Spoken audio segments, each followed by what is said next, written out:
barely something can kill me anymore. I'm the master of hardships.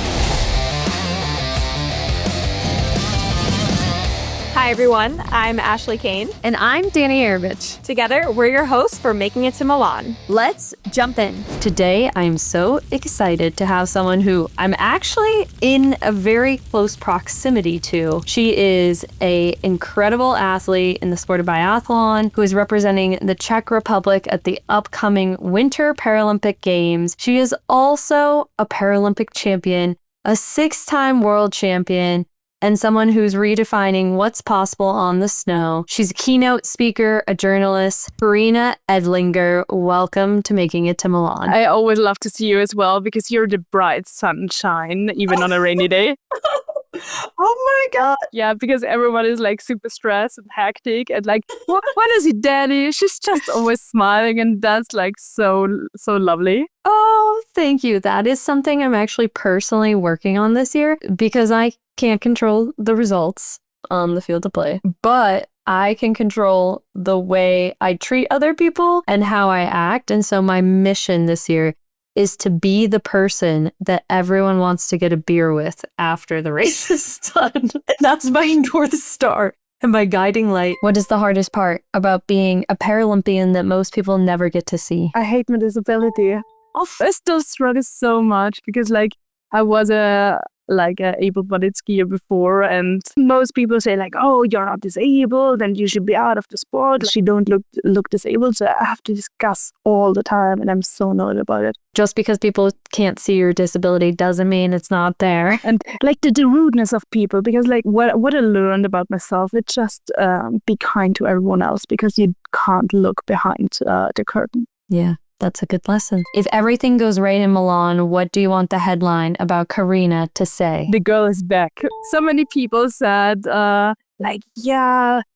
changing nationality, you're crazy, like you reached everything. I just changed nationality. I'm not a criminal person. Sometimes you just need to smile and say like, hey, I'm just back, you know. Karina, let's talk more about your journey through sport. You know, growing up as an athlete, did you have any role models in sport? Well, I was always addicted to sports. When I was watching the opening ceremony in Sochi for the Paralympics, I told my mom, like, one day in my life, I want to be there as well. And like my vision was a lot better there. And my mom was like very frightened. It's like, yeah, but don't lose your vision, because like I grew up like very conservative, and like the word disability even not had any space. It was kind of difficult for me to adapt and like to find my way in life. And it would help me so much to like see also other like strong, independent women who do their thing, not like pity themselves all the time. Say like, oh, I'm disabled, I can't do,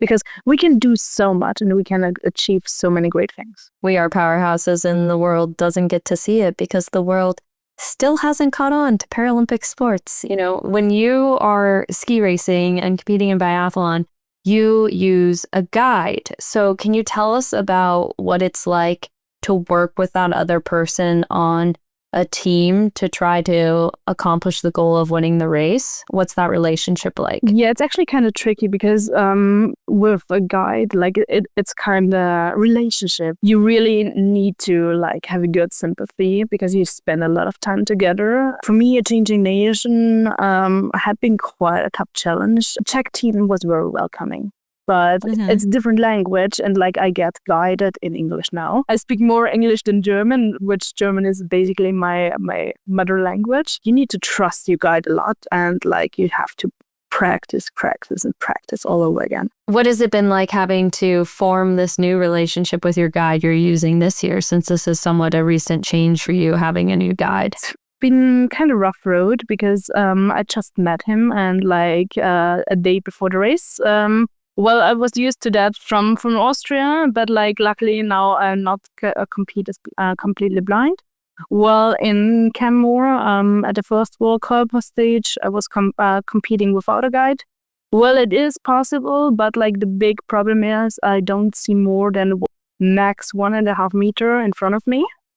And actually, so everything what is more far away I don't see, and what is more close is also tricky to see. If I train with a guide, he always need to be constantly in the same distance, and that's kind of tough to train. I think that's something that people who are watching Paranordic skiing and parabiathlon don't realize is how much training the guide needs to understand that like right amount of distance they should be ahead.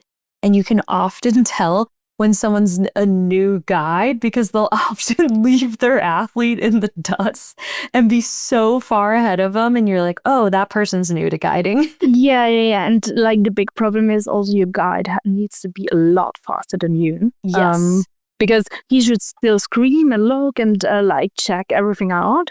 And basically, I was used in Austria. I was used to like be faster than most of my guides, and that was a very big problem. You would drop the guides on a lot of hills because you were faster than them. I remember watching this, and people would be like, "Where's Karina's guide?" And you'd be like, "Well, she outskied them." And you know that's also like the topic where like being a woman and like being an like impaired woman, like most people get kind of frustrated and like, no, it's impossible that an impaired woman is faster. Yeah, that's right. Hey, I also do my best. Hopefully, you know, we can look honestly often to the Olympic teams for cross country and biathlon, that maybe as those people are approaching retirement, they could get another sports career by guiding, because it could be really hard for these top level athletes like you, like a lot of people in the men's field, like Jake on our team, you know, McKeever when he was still skiing, to find someone who's fast enough to guide them, because they do have to be that much faster, be able to ski in front, communicate, block the wind, work to, you know, protect their athlete from different things on the course, from the draft. It can be hard for these athletes to find a fast enough guide. And so I hope that more like retiring Olympians could look into this as a career is to be a guide. Yeah, absolutely. Well, it's a very big topic, and I had been fighting for that many years, because it's also a rule that guide and athlete needs to be from the same nation. It's kind of crazy, because if you're a small nation, like it's kind of impossible to find a guide. The other people need to see that like just if you have an impairment, it not means like, oh, you're gonna fall down, you're gonna stand up and you're gonna win anyway. Honestly, I was always really ashamed when I needed to tell I'm a para athlete, because most people are like, oh, you're so poor and you're so inspiring because you're disabled and you shouldn't go out because the world is dangerous. Like, what the hell? You were being bubble wrapped. Yeah, and I love skiing downhill 60 kilometers per hour because I think it's great, you know. That's definitely still one of the biggest misconceptions about parasport, is that these athletes are delicate and need to be protected and need to be bubble wrapped. Is there any other big misconceptions about parasport you would like to debunk here? You should see the ability and not constantly see like, oh, you can't and whatever, because in general, a person should be rated of like their ability and the qualities and not always see the disadvantage. Yeah, people still view disability as this thing that needs to be fixed or that's something wrong, but it's actually not any of those. It's a thing that exists, not a positive thing. It's not a negative thing. It's just a thing. Just like people are from different places, have different hair colors, different skin colors. It's a thing that exists in the world, and it's not something that needs to be fixed or cared for by people who don't have disabilities. It's just a thing. Karina, you've had a lot of changes in your training, in your ski career. What are you trying to do to help you reset when you are having some of these hardships in your journey to Milano Cortina? Well, actually, I'm the master of hardships. Barely something can kill me anymore. Well, to always stay optimistic and positive and never let someone or something let you down. It's very easy to say, and sometimes I also cry and like get depressed or angry. Like, it's also like kind of hard for me right now. I would absolutely like to defend my title, which I won in cross-country sprint, and I'm not allowed. Let's break it down for people who are listening and might not know these details about you. So you formerly competed for your home nation of Austria. You decided to move your nationality for this upcoming season to Czech Republic. And because of that, there's a process you basically have to go through with the federations to get approval to change nations. And under the cross-country lens, which is under FIS, you were not approved yet to change nations. Is that correct? Yeah, exactly. So like actually last year I qualified for the Olympics. So I had my qualification in cross-country and biathlon. For Paralympics? Yeah, I have everything. But FIS decided to say no. And yeah, so doing a lovely sport biathlon. Everyone grows with its challenges. Not a very religious person, but I always think like at least someone gonna guide you through life. Sometimes you not really understand the lesson why it needs to be that way, but I have to deal with that right now, and eventually, hopefully, it gonna make sense at some point to me. But to be honest, I would love to be in a different situation. For those of you who are listening and don't know, in Karina and my sport of biathlon and cross-country skiing on the Paralympic side, we, for a long time, were governed by the same federation for cross-country and biathlon, which meant every competition actually had cross-country and biathlon races, which is very unique because that is not what happens on the Olympic side. They're two totally separate sports with two totally different sets of athletes. But about 2 or 3 years ago, we are now being governed by the respective similarly, Olympic federations. So for biathlon, that's IBU, the International Biathlon Union. And for cross-country, it's FIS, the Federation of International Ski and Snowboard. So they are two separate governing bodies managing these two separate sports, but the majority of athletes still race in both. And so it's a very tricky thing to understand because it's not the same on the Olympic side. You don't see cross-country skiers going to a biathlon race and vice versa, but you see it on the para side. And so in Karina's situation, IBU has approved her new nationality of Czech and FIS has not. So she can only compete in biathlon competitions this season and not cross-country, even though that's what she earned her medal in Beijing in 2022 was in cross-country. Biathlon, as we know, insanely frustrating sport because it can go so wrong so fast when you're on the shooting range. What do you do when your shots aren't hitting to try to stay calm and get back to your shooting process and chill out?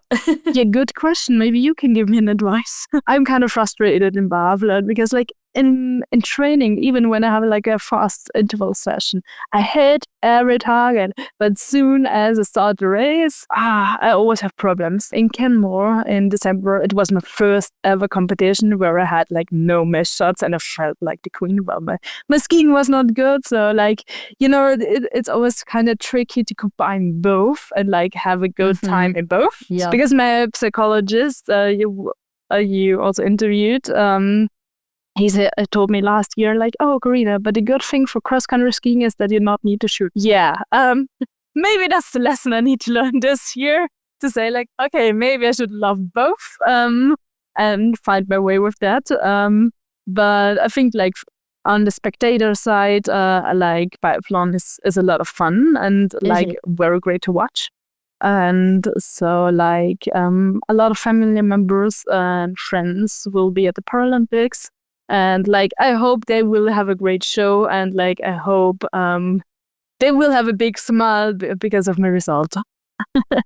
Oh, well, that is something that's so exciting for us for this upcoming Paralympics, is that family and friends actually get to be there in person, unlike Beijing 2022. And so with that, with your family and friends going to be there, who from this group keeps you grounded after a hard day of racing? Let's say you have a bad day on the range. Who are you calling after the race to console you? Well, I have a lot of angels in my life. With changing nationality, you need to leave everything behind. And that's the tough thing. There are good things and there are like, yeah, okay, the other things. Leaving the good things behind. That was kind of hard pill to swallow. But luckily I had some but a few people who stayed with me and said like, okay, you're Karina, it doesn't matter for us which nation you're in. So like my psychologist like grabbed me up from the pavement in Austria and followed me all the way, becoming Czech citizen. And he also wanted to be with me at the Paralympics, which is like our road. And I'm very excited about that. I'm super grateful. Like I have like 2 lawyers, and like they're like they mean the world for me, because like this grabbed me up as well, and they really try to help me with everything. So even my lawyer come with me in the World Cup right now and say like, okay, Karina, I gonna be there no matter what. And yeah, so I get kind of sentimental with that, because I'm not used to have like so much support in the past years. And yeah, it's kind of emotional thing. Well, of course, I have a guide dog, and my guide dog is always number one. There will be never any partner who gonna beat my dog. So of course I gotta bring my dog, because I remember in Beijing. You broke the internet with that. Yeah. Like I didn't even picture that they're gonna be that crazy, but like for me it was like, okay, I need my safe place. The great thing about my dog, he really don't care if I win a medal or not. He just wanna cuddle with COVID and everything. I like so many other athletes and people just said like, oh, can I pet your dog? Can I walk with him? Can I cuddle him? It was so nice and heartwarming to see. It was awesome. The dog got to stand on the podium and get like a little medal and everything. So you've talked about Mark, and we wanted to show you a little something from Mark. I would tell her to march on exactly the same way as she does already. I believe people should know more about the meaning of young athletes, no matter if male or female athletes. This is very... I've never worked with a para-athlete before. For me, it's also a huge perspective that I gained. I also learned a lot about the human being as an individual per se. So I believe that every one of us should be a little bit more like Carina Edlinger, to be more driven, to be so determined for a big goal.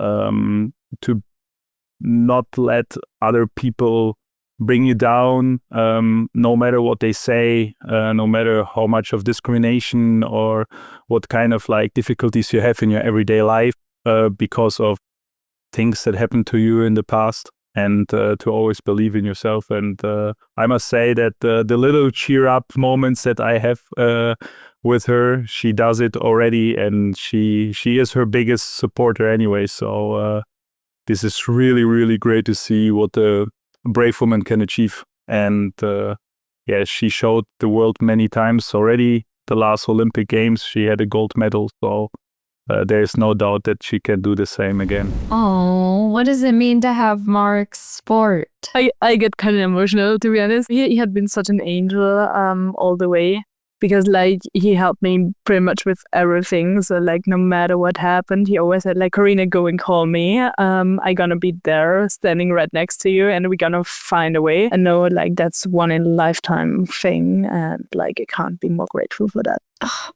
Oh, well, you've gone through a lot the past year and a half to even be able to compete. And the fact that you've done it, you've tackled it, and you're fighting through this and trying this sport of biathlon in such a new way at a high level for a new nation is wildly impressive. And I'm excited to get to watch you this week and in Milan. So what are you most looking forward to in the Milan Paralympics? Thank you so much. Well, it means a lot to me to like hear some nice and kind words right now, because the season was like definitely not what like I was looking for, and like a lot of things went wrong. The good thing is like all the years before prepared me for like the tough rocky path I went through. Well, I really look forward to like have non-COVID games, and especially like games in Italy or in Europe. Italian people are very like sport fanatic,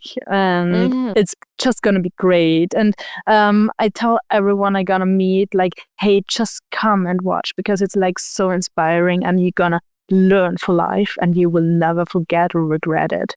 You're never gonna regret watching her going to the Paralympics. Yes. For our last little bit here, what are some of your goals for Milan you can share with us, both on the snow and off the snow? Well, my big goal is to have a clean shooting. Me too. I just gotta come back for the beer or the Aperol spritz we're gonna drink afterwards. We'll shoot clean and then we'll have an Aperol spritz. I had to promise, like the Paralympic president, hey, Karina, you need to learn the Czech anthem in case you need it. And to be honest, like my Czech skills are like not the best, but I can sing the anthem and can say like, oh, I just want to go to Italy to sing and eat pizza. That was a good compromise by the Paralympic president. You will compete for us, but you will learn our anthem and sing it. Well, we are rooting for you that you have clean shooting, an Aperol spritz, a Czech anthem to perform for everyone. And we're very excited to watch you here at Flame Bearers and Cultured, and just